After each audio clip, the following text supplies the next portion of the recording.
Welcome. If you want to record sounds in your Samsung Galaxy J5 2016, for the first you have to open the voice recorder and right now tap on this red button and our smartphone start recording sounds. When you want to finish, click here. Right now we can rename our record and also set the category. Click save and here we can check it.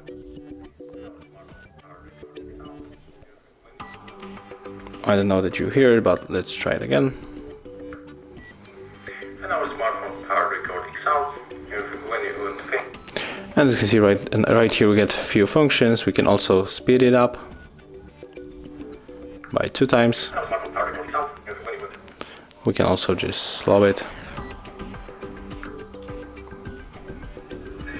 And our smartphone start recording sounds. We can just skip it for the 1 second and also set the repeat. And we can also check the details here. The duration, the time when we just set it up.